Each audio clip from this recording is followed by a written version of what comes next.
بسم اللہ الرحمن الرحیم۔ آپ دیکھ رہے ہیں خلیل مدنی یوٹیوب چینل۔ آج ہم آپ کے لیے ایک بہت ہی دلچسپ، ایمان افروز اور ایک خوبصورت واقعہ لے کر حاضر ہوئے ہیں۔ ایک شخص کی ایسی چونکا دینے والی ایک خوبصورت کہانی ہے کہ اس شخص نے اپنی کئی ساری بیماریوں کا علاج کس طرح کیا۔ تو آئیے اس واقعے کی طرف آگے بڑھتے ہیں۔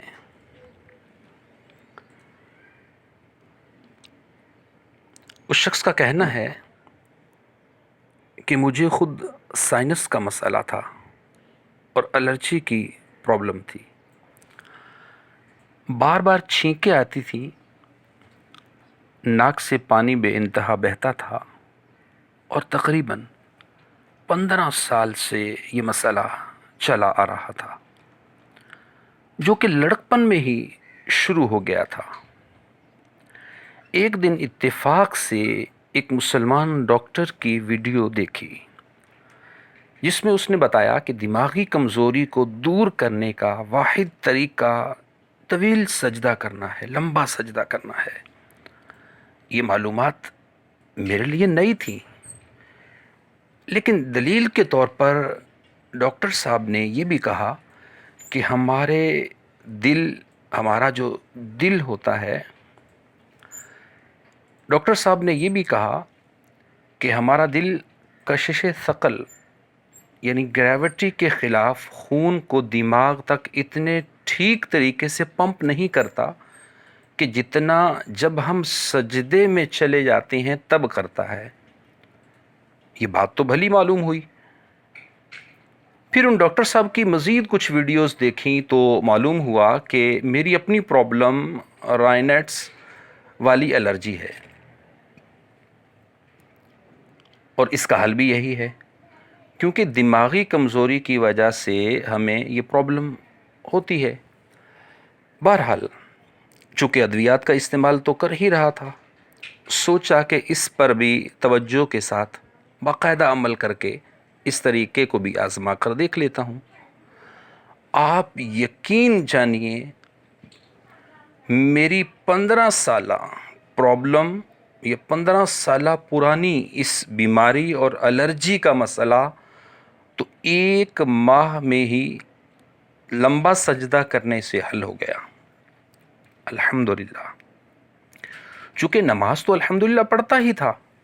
لیکن نماز کے بعد سجدہ شکر کو لمبا کرنا شروع کر دیا، اور دیگر کئی اذکار، بالخصوص 100 مرتبہ استغفار پڑھنے میں 5 سے 10 منٹ کا لمبا سجدہ کرنا شروع کر دیا، اور اس عمل کو کرتا رہا کہ سجدے میں جا کر اللہ کی بارگاہ میں استغفار کرتا اور اللہ کی حمد بیان کرتا۔ اللہ کے کرم سے اس عمل سے اور کئی مسائل بھی حل ہونا شروع ہو گئے۔ تو ناظرین، یہاں آپ کو اس واقعے اور اس خوبصورت واقعے کے بعد میں اس کے دیگر جو فوائد اس شخص کو حاصل ہوئے اس نے بتائے، میں وہ آپ کو بتاؤں۔ اس سے پہلے میں سجدہ شکر یا نماز کے بعد جو لوگ سجدہ کرتے ہیں اس کے حوالے سے ایک اہم بات عرض کر دیتا ہوں۔ بعض لوگ یہ غلطی کرتے ہیں کہ جب نماز کے بعد کوئی سجدہ شکر کرتے ہیں یا استغفار کے لیے طویل سجدے میں جاتے ہیں تو ان کا انداز یہ ہوتا ہے کہ اپنے دونوں ہاتھ زمین پر سجدے کی طرح رکھنے کی بجائے وہ اپنے ہاتھوں کی پشت نیچے کر لیتے ہیں اور دعا کی طرح ہاتھ زمین پر رکھ کے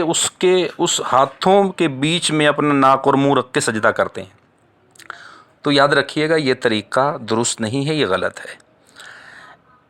اس طرح سجدہ کرنے سے وہ فوائد اور اللہ کی رحمت جس طرح حاصل ہوتی ہے وہ نہیں ہو پائے گی، چونکہ سجدہ کرنا اسی وقت کہلائے گا کہ انسان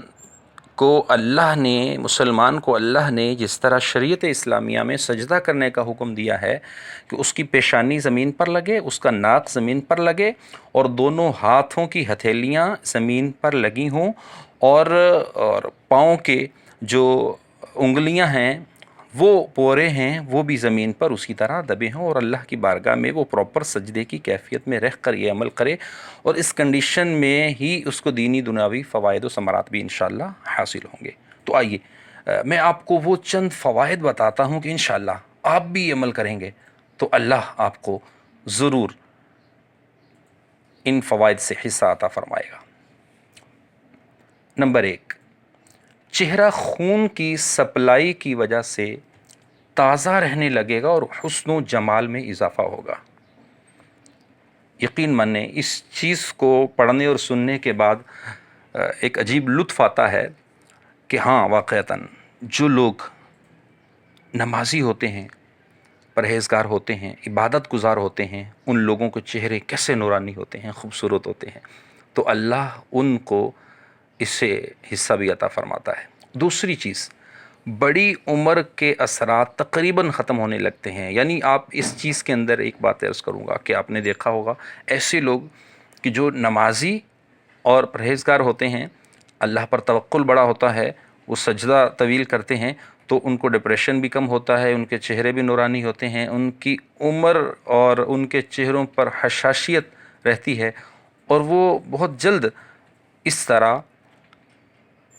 غمگین والی زندگی یا تکلیف والی زندگی کی طرف نہیں جاتے، بلکہ رب کی مدد شامل حال ہونے کی وجہ سے ان کی بڑی عمر کے اثرات بھی کم نظر آتے ہیں۔ تیسری چیز، بالوں کو خون ملنے کی وجہ سے بال گرنے کم ہو جاتے ہیں۔ جی، چونکہ یہ ایک سائنٹیفک ریسرچ ہے، اس میں یہ کہا گیا ہے، تو اگر کسی کے بال گرتے ہیں تو وہ بھی یہ عمل کر سکتا ہے، نماز کا عادی بنے، سجدے میں سر رکھے۔ ایسا اب نہیں کہ معاذ اللہ وہ پانچوں نمازیں نہ پڑھے اور صرف جو ہے وہ رات کو 2 گھنٹے 1 گھنٹہ سجدہ کر رہا ہے، تو یہاں یہ بات یہ ضرور عرض کروں گا کہ ایسے شخص کو چاہیے کہ وہ پنجگانہ پہلے نماز کی عادت بنائے اور پھر یہ عمل شروع کرے۔ اسی طرح چوتھی چیز، بلغم کا مسئلہ بالکل ختم ہو جائے گا۔ اگر اس کو بلغم آتی ہے تو چونکہ خون کی فراوانی ہوگی، امیون سسٹم مضبوط ہوگا، اور جو سائیڈ ایفیکٹ اور اس طرح کی چیزیں ہیں تو انشاءاللہ اللہ کے کرم سے، اللہ کی خاص رحمت سے اس کی بلغم بھی ختم ہوگی۔ پانچویں چیز، کانوں کے مسائل بھی حل ہوں گے، اور چھٹی چیز، آنکھوں کی کمزوری کے مسائل کم سے کم ہو جائیں گے، اور ساتھ ہی ساتھ آنکھوں کے نیچے جو بلیک رنگ کے حلقے بنے ہوتے ہیں اللہ کے کرم سے وہ بھی ختم ہونا شروع ہو جائیں گے۔ سبحان اللہ، یہ دین اسلام پر عمل کرنے کی برکت ہے۔ جس اسلام کے ایک عبادت، ایک سجدہ، اس سے اتنی بیماریوں کا علاج ہے، اور اگر بندہ مسلم، مومن، مسلمان اللہ تعالیٰ عز و جل کے احکام اور پورے دین اسلام پر عمل کرنا شروع کر دے تو کتنی بڑی فضیلت ملے گی۔ اور اسی طریقے سے آگے ہم جب بڑھتے ہیں تو اس شخص کا کیا کہنا تھا، کہا کہ بڑے بڑے ڈاکٹر سے علاج کا سلسلہ رہا، لیکن مستقل علاج کی طرف نہیں جا پا رہے تھے، ادویات کھاتے جا رہے تھے اور بس، اس کے علاوہ اور کچھ نہیں۔ تو الرجی کے خلاف مؤثر ترین طریقے کو اپنانے کے لیے طویل سجدہ جو کریں تو یاد رکھیں اس میں وہی طریقہ جو میں نے پہلے بھی عرض کر دیا کہ دونوں ہاتھ زمین پر ہوں، اور اس کے بعد آپ کی جو نگاہ ہے وہ سجدے کی جگہ پر ہو، اور اس طریقے سے پراپر جو سجدہ کرنا ہے تو اس طریقے سے آپ اس کو جو ہے سجدہ کریں، اللہ تعالیٰ عز و جل رحم فرمائے گا، کرم فرمائے گا۔ اور اسی طریقے سے بڑھاپے سے پہلے بہت ساری بیماریوں سے بچنا چاہتے ہیں، مستقل نماز کے عادی بنیں، اللہ تعالیٰ عز و جل ہم سب کو دین پر عمل کی توفیق عطا فرمائے۔ آخر میں ایک بزرگ کا قول عرض کر دیتا ہوں کہ اگر انسان کو پتہ چل جائے کہ سجدے میں اللہ کی رحمت کس طرح اس شخص کو گھیر لیتی ہے اور کن کن نعمتوں کا حصول مقدر بنتا ہے، تو انسان سجدے سے سر اٹھانا ہی نہ چاہے، اتنا طویل سجدہ کرے۔ تو اس وقت دنیا بھر میں آپ دیکھ رہے ہیں کہ کرونا کی وبا نے تباہی مچائی ہے، لیکن ایک تحقیق کا ایک رخ یہ بھی ہے کہ اب تک سب سے زیادہ وہ طبقہ تباہی کا شکار ہے جو حلال اور حرام میں تمیز نہیں کرتا۔ مثلا وہ شراب کا عادی ہے، وہ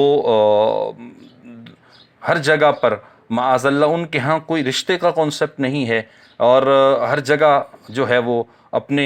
جو ہے وہ نفسانی خواہشات اور معاملات کو پورا کرتا ہے، تو اور ناپاکی اور پاکی کا کانسیپٹ نہیں ہے، تو وہ جب چاہا شراب اٹھا کے پی لی، تو ان کا امیون سسٹم بھی اسی طریقے سے ان چیزوں کی وجہ سے افیکٹ رہتا ہے، اور پھر امراض ان پر بھی اسی طرح لاحق ہوتے ہیں۔ اور آج آپ دیکھ لیں ہیں پوری دنیا کے اندر اب اس کا سروے آ رہا ہے، باقاعدہ ایک تحقیق آ رہی ہے کہ ایسے لوگ کہ جو ان پرابلمز اور ان چیزوں کے اندر زیادہ جلدی سے گر رہے ہیں، تو ان میں ایک بڑی تعداد غیر مسلم یا ایسے لوگوں کی ہے کہ جو ان چیزوں میں عمل نہیں کر رہے، اور وہ پاکی اور ناپاکی کے معاملات میں بھی لحاظ نہیں کر رہے۔ تو اللہ تبارک و تعالیٰ عز و جل کی بارگاہ میں دعا ہے، خالق کائنات ہم سب کو